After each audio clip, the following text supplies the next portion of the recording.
लगाण वर्षा भांगिला पोलो विच्छिन्न है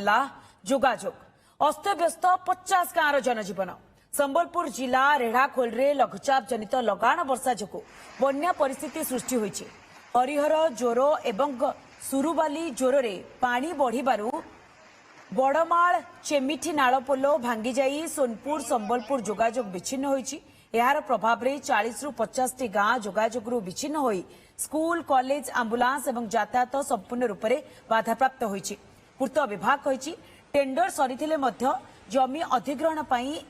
काम आरंभ होई नाही। खूब शीघ्र काम आरंभ हेबो हेले एहाकु नि स्थानीय अंचल रे असंतोष प्रकाश पाइछि।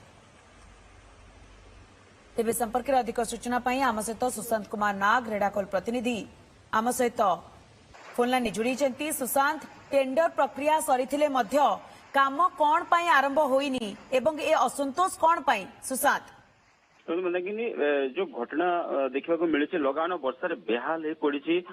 रेढ़ाखोल भितर जो बड़माल पंचायत रही जो चेमठी नाल जहाँ संजोग करुच्ची संबलपुर ठू मोचीभाल भाया देकी बीर महाराजपुर एवं सोनपुर पाखापाखि 40 रु 50 गाँ से निर्भर करुँच।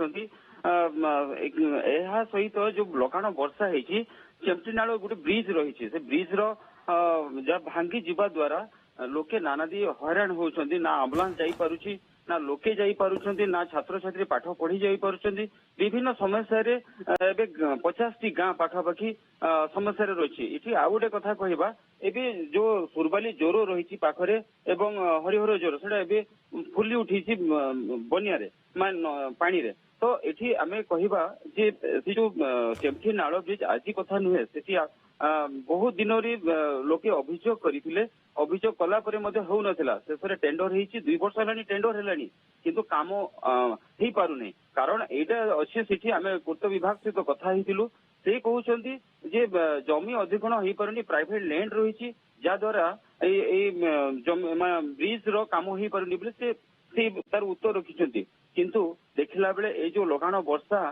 हेबा द्वारा जो ग्रामांचल रे तार बेसी प्रभाव रही वर्षा बेसी होती जहाद्वारा कि नाही नथिबा लोके हैरान होउछन्ती एबे भी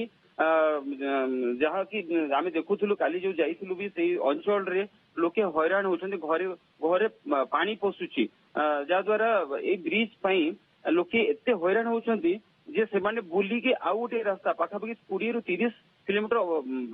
बुलीला बेले जाइकिना पहुंची पारुछन्ती संबलपुर प्रशासन पक्षरु कोनोसी विकल्प व्यवस्था से मानक पई करा जाय नाही। पूर्त विभाग किंतु संगे संगे से जहाँ आम कथा होउथुलु आज सकाळु मरामती काम आरंभ हेई गलानी बोली से कहउछन्ती किंतु एठी प्रश्न उठुची 2 वर्ष काहेकि लागिला ए ब्रिज पई जदि जमी अधिग्रहण हेई पारलानी तो तार विकल्प रहिबा कथा प्रशासन सेथि प्रति दृष्टि देबा कथा जे किभଳି भाबरे ब्रिज हेबो तार मनमुखी बा अवहेलारू आज जनसाधारण जिल्लारू विच्छिन्न होइछि 40 रु 50 गाँ। ओके सुशांत जमती आपण सूचना दउचंती टेंडर प्रक्रिया 2 वर्ष हलानी सरलानी किंतु एपर्यंत काम आरंभ होई नाही। अन्यपटे जेतु लगाण वर्षा लागि रहिछि जोगाजोग विच्छिन्न होइछि स्कूल कॉलेज एवं आंबुलांस सेवा मध्ये बाधाप्राप्त होइछि जहाकु नै लोकंक भितरे ये असंतोष देखा दैछि। बहुत बहुत धन्यवाद सुशांत आपनकर तमाम सूचना पाए। मम्मा भरोसा माने कोन पात्र इलेक्ट्रॉनिक्स संपर्क एक भरोसार